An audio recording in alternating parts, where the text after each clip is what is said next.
Bernard Hien, vous êtes directeur régional pour l'Afrique centrale et de l'Ouest du FIDA, le Fonds international de développement agricole, une agence des Nations unies pour l'alimentation et l'agriculture. Merci de répondre aux questions de la Voix de l'Amérique. Je vous remercie.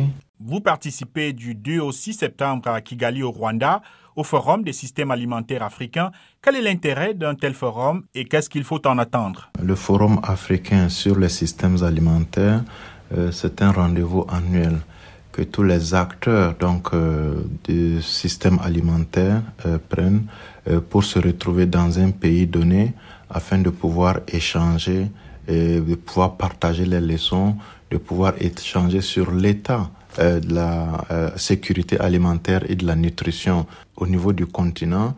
Et c'est l'occasion aussi souvent de partager les bonnes pratiques. Ça inclut tous les acteurs, ça inclut bien sûr les acteurs politiques, les scientifiques, les partenaires techniques et financiers, les producteurs et leurs organisations. Donc l'ensemble des acteurs se retrouvent et c'est l'occasion de pouvoir faire un arrêt pendant l'année, échanger et tirer les leçons de l'année et voir comment a été le progrès vers la réalisation des objectifs continentaux en matière de sécurité alimentaire et nutritionnelle. Parlons justement de la situation alimentaire et nutritionnelle en Afrique. La plupart des institutions et ONG qui travaillent sur les questions de sécurité alimentaire notent que la faim et la malnutrition progressent en Afrique.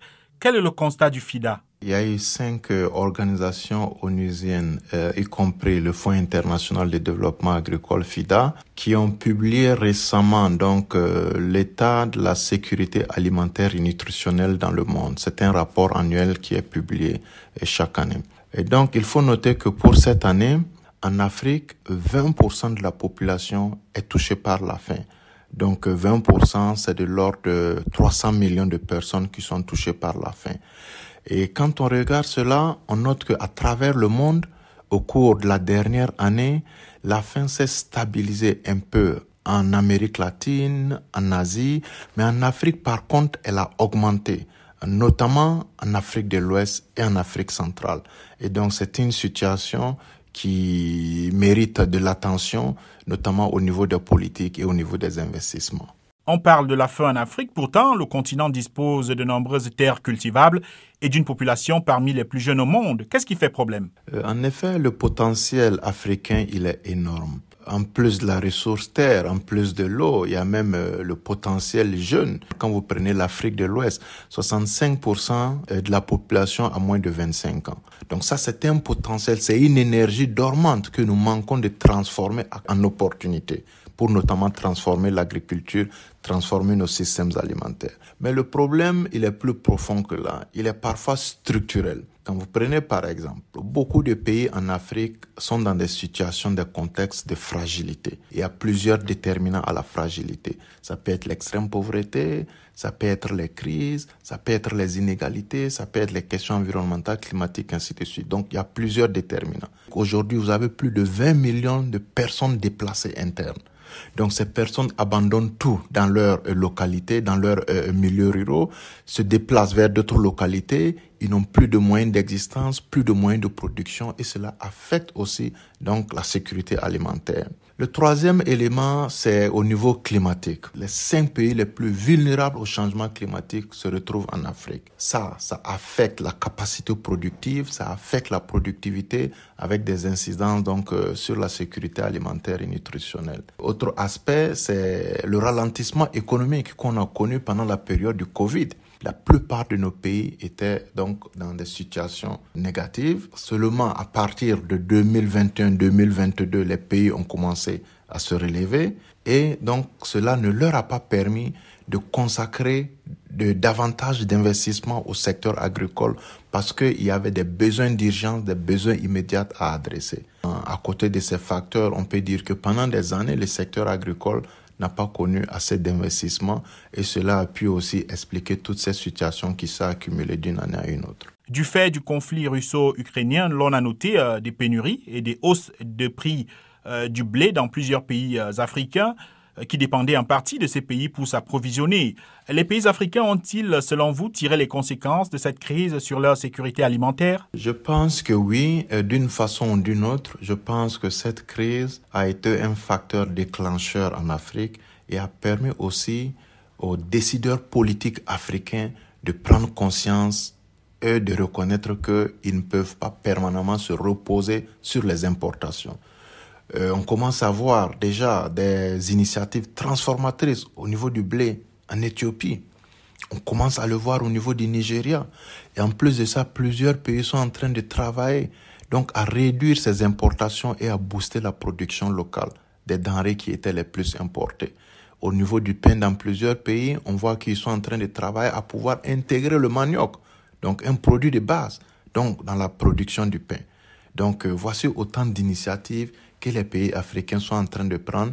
Mais je pense que d'une façon générale, cette crise russo-ukrainienne a permis donc à l'Afrique de prendre connaissance et de faire de l'agriculture, de faire des systèmes alimentaires une priorité. Alors chaque année, on entend des appels à des financements et des échéances pour éliminer la faim.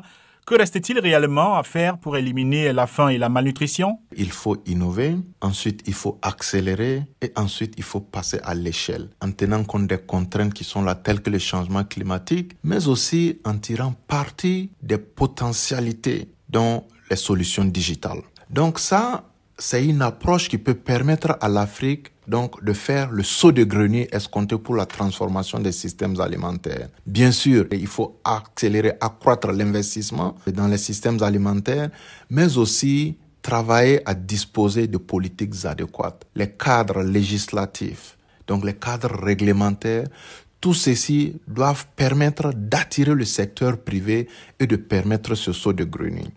Mais quand on regarde la question de façon spécifique, qu'est-ce qui peut être fait? Il faut adresser les éléments à différents niveaux. Le premier niveau peut être travailler à booster la productivité, la nutrition et l'accès au marché des petits producteurs. Vous savez, les petits producteurs, dans le monde, ils sont 500 millions et ils produisent pratiquement 80% de la nourriture que nous mangeons. Donc, c'est une composante assez importante. Donc, et leur productivité en ce jour est encore très faible. Vous prenez le riz, donc nous sommes à des rendements autour moyens de 2 tonnes à l'hectare, alors qu'en Asie, ils sont à des rendements moyens de 6 tonnes à l'hectare. Donc, il faut travailler à booster leur productivité. Ça va demander l'utilisation donc d'innovation, notamment l'innovation dans les sciences, dans la recherche. Ça va demander des nouvelles technologies pour pouvoir donc réaliser, donc combler le gap technologique que nous avons et accroître donc les rendements, donc la productivité. L'autre facteur ou élément, c'est travailler donc à mieux s'adapter au climat, parce que les changements climatiques, c'est réel et ça est là. Comment travailler donc à mieux s'adapter au climat?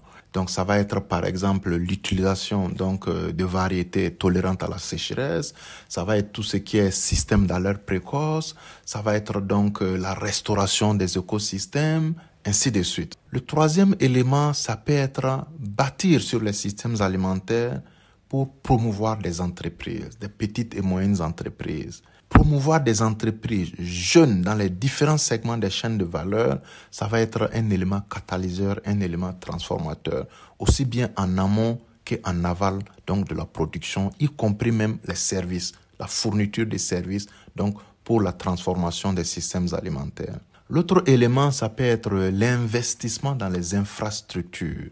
Et quand on parle d'infrastructures, ça peut être les infrastructures post-récolte, tels que les magasins de stockage, les magasins de transformation, aussi les routes pour mieux accéder les bassins de production et aussi accéder les marchés. Donc ces investissements de transformation vont pouvoir ajouter de la valeur à la production et cela va participer aussi à créer des emplois pour tous ceux qui y travaillent. Bernard Hien, merci d'avoir répondu aux questions de la Voix de l'Amérique.